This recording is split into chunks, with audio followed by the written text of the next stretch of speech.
Britain in 1600, you're probably not thinking that those plays that guy's doing from Stratford over at the Globe are really going to be high culture.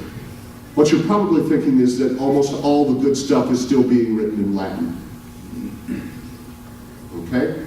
That's the high culture then. You get into the 19th century, what about the romance? Jane Austen's writing romances. Charles Dickens is writing soap operas. Or what we would regard, they don't really have those categories then, but what we regard as today, like sort of the mainstream academic culture, at some time would think soap operas and romances are beneath their notice, although they're studying them now. They're studying them now as part of popular culture. Well, ironically, I leave from here tomorrow to go back to Indianapolis, where my Jane Austen group is hosting a speaker from the National Jane Austen Society group. He's talking about one aspect, of that, and it's very interesting. I find it very interesting that I can be in. I joke about being one weekend. I can be in 18th century and 22nd century, and it's a lot of the same people. Yeah, and it's just people who are interested and interesting. And most of them are readers, and yeah. I think when you talk about the class warfare, I think it's because the longest time, unless you were of the upper class, you did not learn how to read. Yeah, I think you're right. And I think it's taken a few centuries before now you realize make sure that everyone can read. Yes. And then the fact that there's so much more things to read. I agree.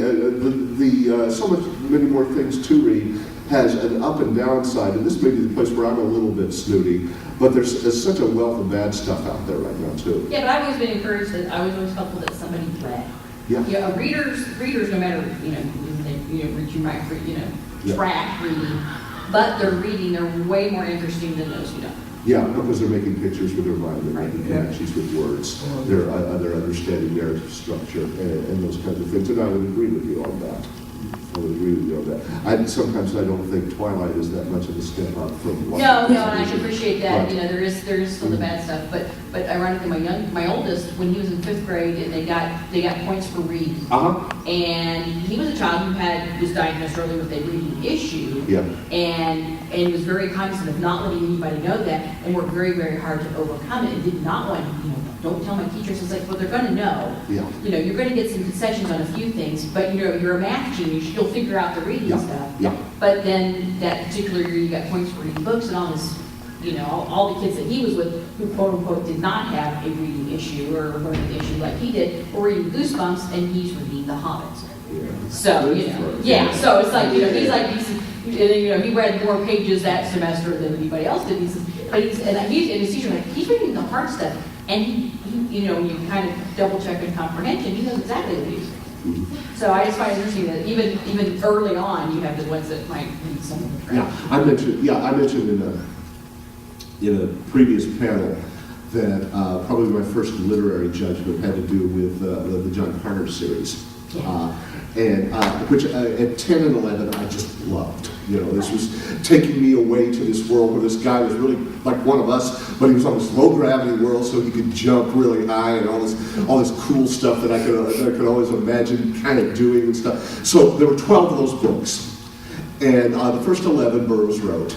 And the 12th one, Burroughs died in the middle of writing it, and it was completed by his son, I believe. Yeah. It was Skeleton Men of Jupiter. And I can remember getting to that 12th book and reading part of it and looking up from the page and saying, hey, this is really bad. And it was my first literary judgment of any kind. And it's funny, Oh, I read a series of books. And I'll use my Jane Austen example. There's one particular book, because there's scads and scads of sequels of expanded the Jane Austen, the writing parts, that whole universe, which is fun reading. But this one particular one, everybody loved all her stuff. I mean, there's one particular book that I will reread every year of this particular author.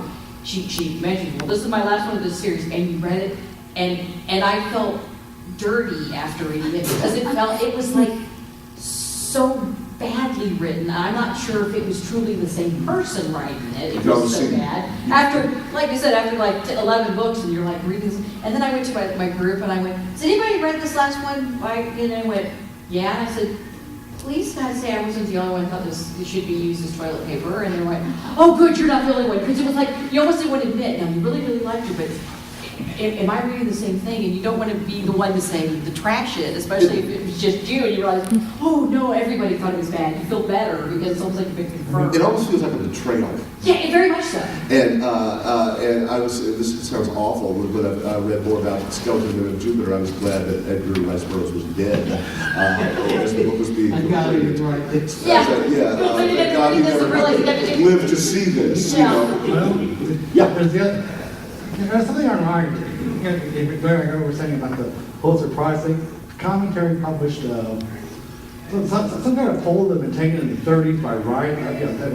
You should read this book. And the only book that everybody agreed you shouldn't read, every writer whose work they read, you shouldn't read is Edgar Rice Burroughs. And you look at the guys, who are these people? Yeah. I mean, the ones who were wait a minute. The other thing that, unfortunately, there's a business in continuing things. Like for example, L. Frank Baum wrote out an Oz book every year. I thought, oh wow. So then he, of course, he had heart trouble and then he died. And they found somebody else to keep on publishing Oz books.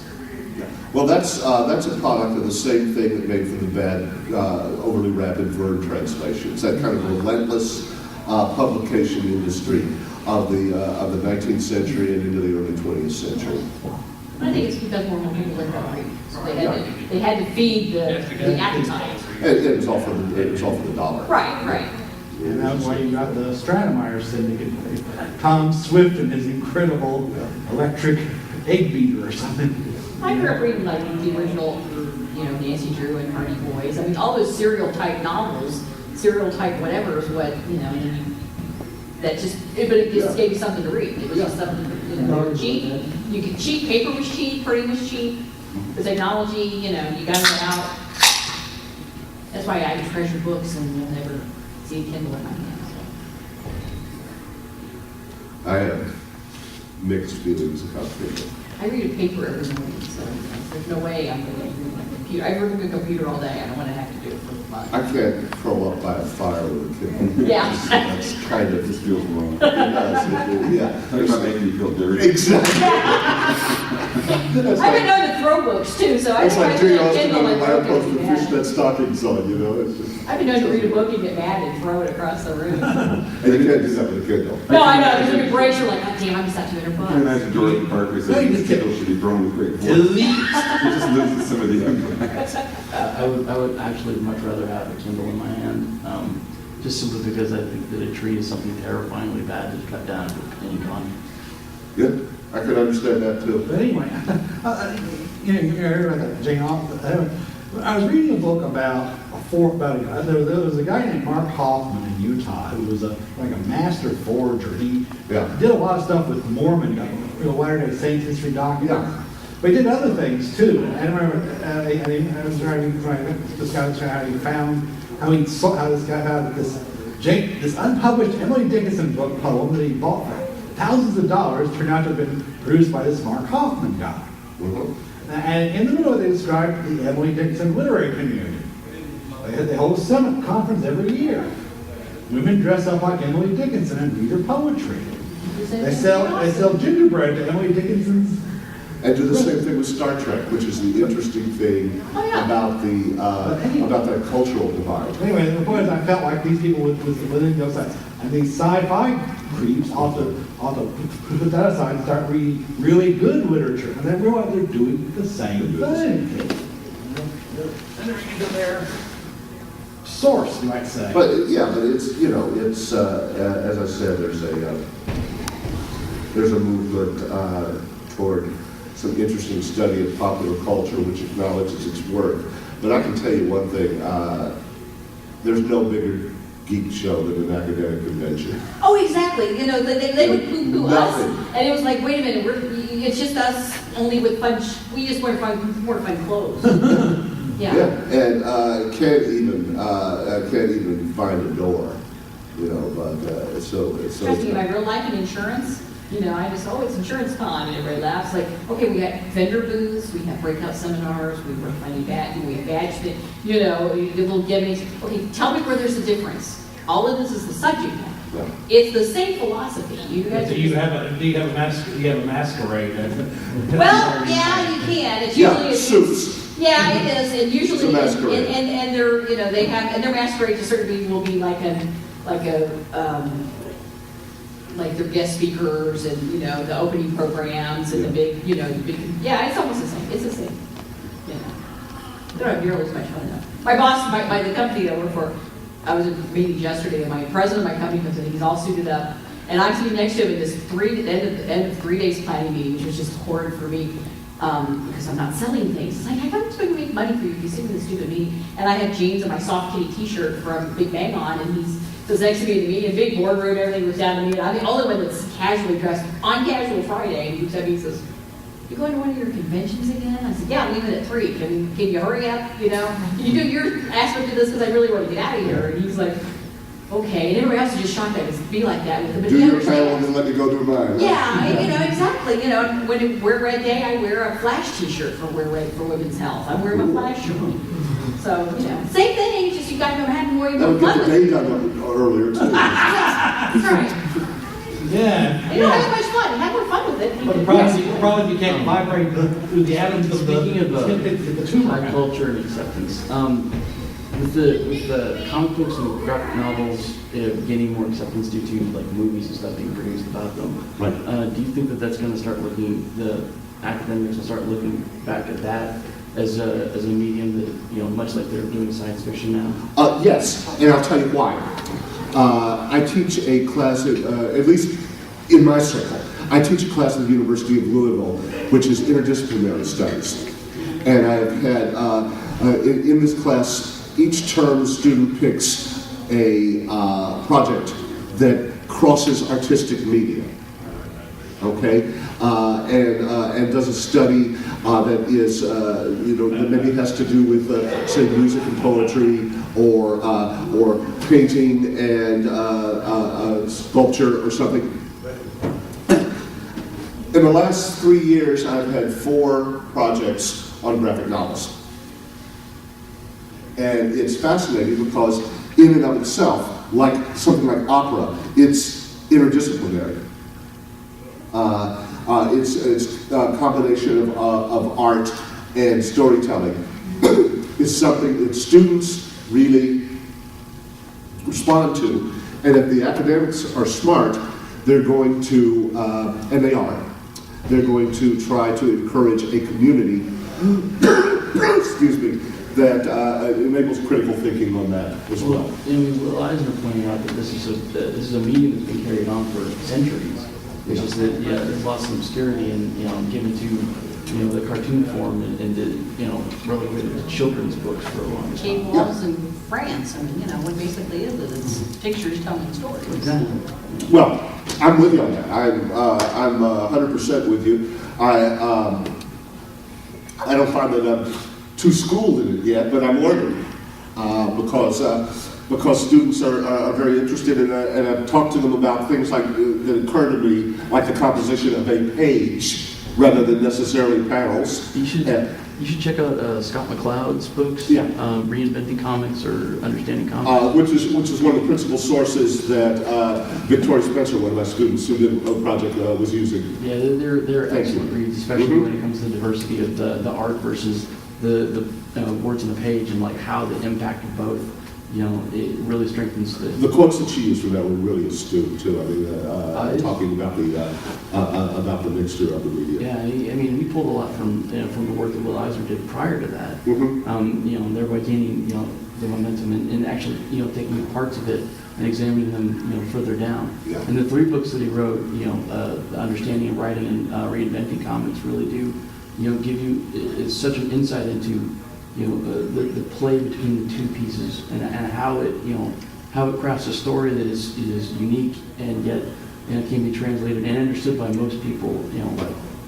It's accessible. It's accessible from people with groundwork in 2 media, in different media, and it creates a conversation between those media to tell a story. Yeah, exactly. Yeah. Other observations, questions? I'm assuming what you described that you deal with here locally is pretty much a global type of mind change or Yeah. thought change, or is it different on the coast opposed to the There's middle? more, there's going on the coast, but we are the first doctoral program in interdisciplinary humanities, and it's brought in wonderful weirdos from all over the place, you know, and of course some of them come from the fields that I've been working in, and some of them come to work with me. Some of them come because they've found that the program as a whole encourages this kind of thinking, but we're really pleased with it. I mean, it's become a much more fun place to work when it wasn't just like cultural history and all of that. Nothing against cultural history, but you feel like you're really blazing new trails. Maybe U of L can be the model for the rest of the It nation. would be nice. It would be nice. We've had some of the. I had a presentation on Thursday with one student, absolutely brilliant, where he compared Brad Paisley's song, "This Is Country Music," to T.S. Eliot's essay, "Tradition of the Individual Talent." Amazing. Wow, that's a bit of a stretch. Nope. Not really? Once he got done with it, they existed side by side, plausibly and really productively, because you begin to see that how it's the task of the artist to to reconfigure the tradition in which he or she works. That each work that you add to it adjusts the future of an artistic medium and changes the way we regard the past. Well, it's like I was always a big fan, especially in the early stuff, and people look at me like I was just like the three heads on my head and shoulders, of Eminem. If you Yeah. listen to his rap music and you listen to his lyrics and how he phrases it and uses terms and phrases and words that you would think that if you just thought, well, he's some white trash gangbanger or whatever from outside Detroit who knows nothing, and it's like, no, obviously this is a very intelligent person, because Yep. intelligent people, he's obviously well read and he can think things, because he's using traditional, it's almost like an E. Cummings poem. If you look at it, they just don't realize, yeah, it's to a beatbox, but take that out and just listen to the words. Yeah, genius doesn't necessarily arise from the most proper places too, because in ways he is a white trash gangbanger, but he's a genius white trash gangbanger. Yeah, and these are the people look at me like, first off, I'm not the right demographic. I should be the one that was, you're a PTA mom and blah, blah, blah, blah. I'm like, yeah, still great, listen to it. It still sounds like, Yeah, good is good. What's the matter? Exactly. It doesn't matter. You're right. And, he's conveying the message to his audience, and they're getting it. And some of it, obviously, you have to be somewhat intelligent to understand the message. But also in light of, I was talking about Brad Paisley and tradition and individual talent, and the whole idea of each artistic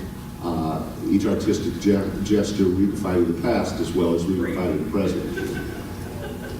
It is up to people in popular culture as well to know the high culture.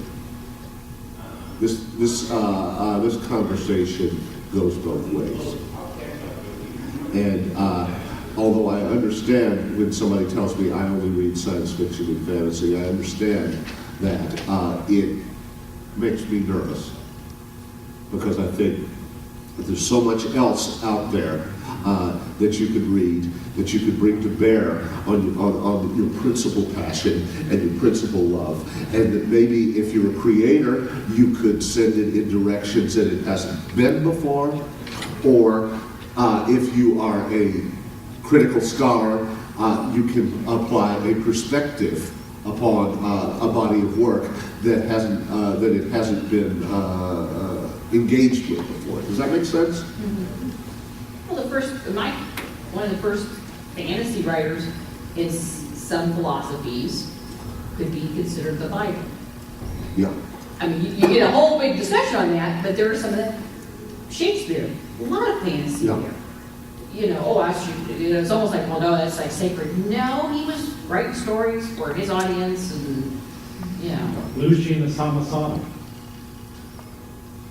There was he wrote a satire. There was a lot of travel stories like Theseus, I think that's right, about going to India. So he wrote one about sailing a ship past the Straits of the Pillars of Hercules, getting caught in a storm, and going up and taking part in a war between the moon and Jupiter, and so on. Sure. The true story, it's called. And it was fantastic. It was fantastic. Yeah, Lucius Apuleius early on the Golden Ass. Oh yeah. And people, I would maintain that Ovid, Metamorphosis is a fantasy because I don't think he believed in the gods. right. I don't think there's any indication that Ovid lit a candle to Jupiter every evening or anything like that. I think he just he thought they were cool stories, and he encoded a humanizing of the gods. So it's been around quite some time,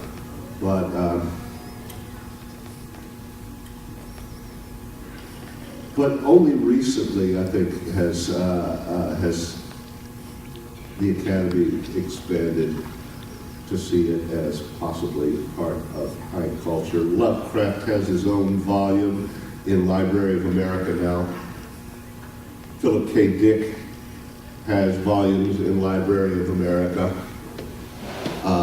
Things are changing with the way that we understand the canon.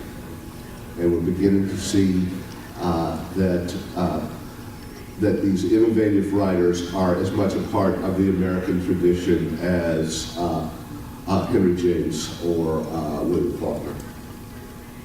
You almost kind of wonder what they influence. Oh, well, you know, writers are famous for not reading high culture.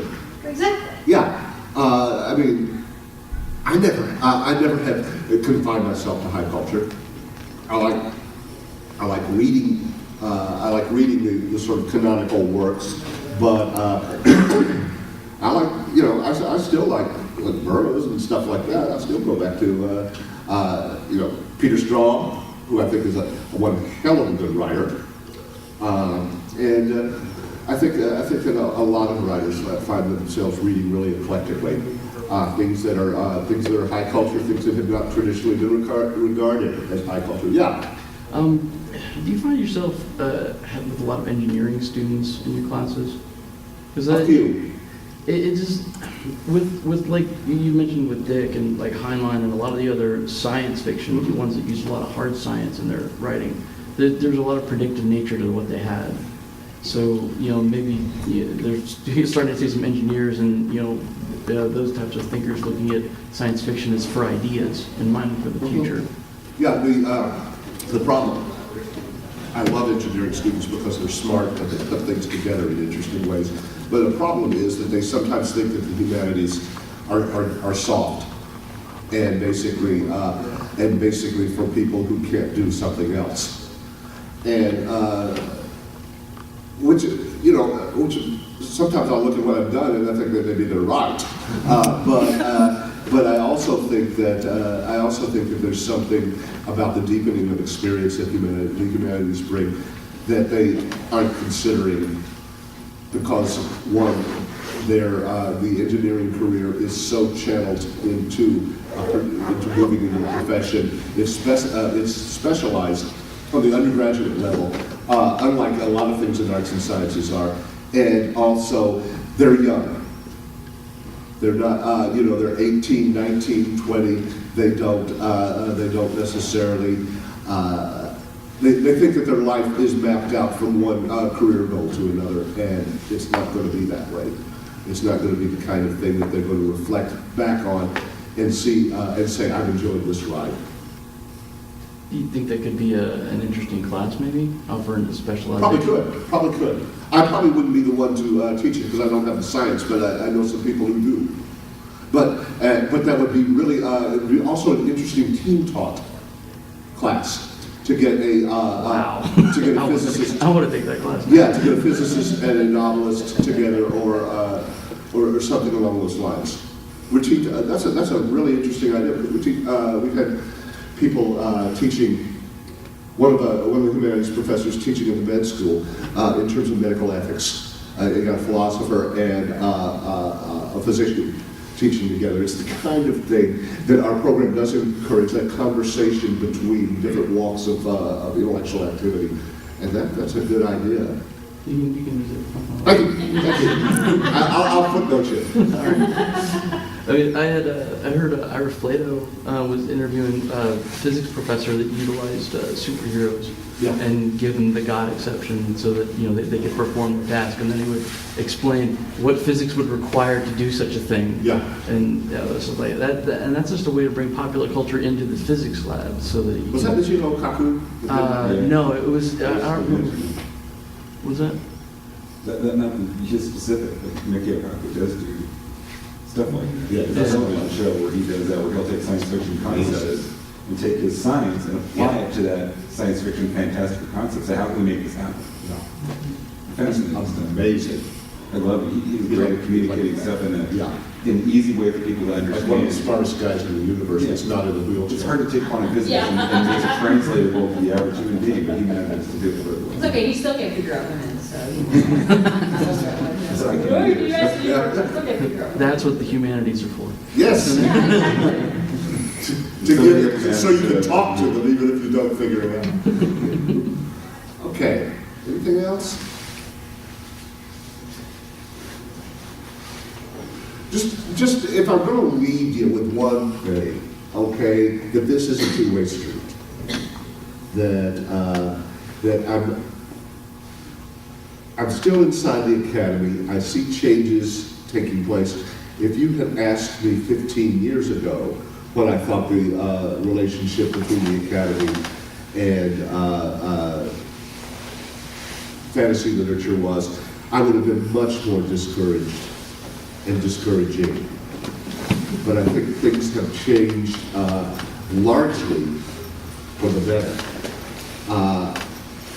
Make it work both ways. Part of the reason that this has happened is that a lot of younger scholars who have cut their teeth on fantasy and science fiction and love the stuff come to the university with passion about it and want to learn more about how it fits into the literary canon. And so academics are being pressed to understand that themselves, and a generation of younger scholars is interested in talking about these texts.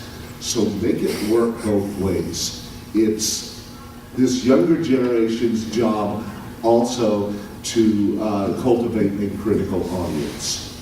That it's not just good enough to say, oh, the orcs are the orcs evil in this? How cool! But that if you can provide a good, solid, analytical and critical perspective on this, that the field is going to grow. That the scholarship on the matter is going to grow. That ultimately the culture, high and popular, is going to open its arms wider to embrace this. And it's certainly worth embracing. And I have always felt that all of you with a love for this kind of storytelling are fighting a good fight. And some of just know that some of us have fought it in hostile territory that's becoming less hostile as we go along. Anything else? Thank you for doing Yeah. that. Yeah, you're welcome. It's my pleasure. And I love it too. All right. Thank you.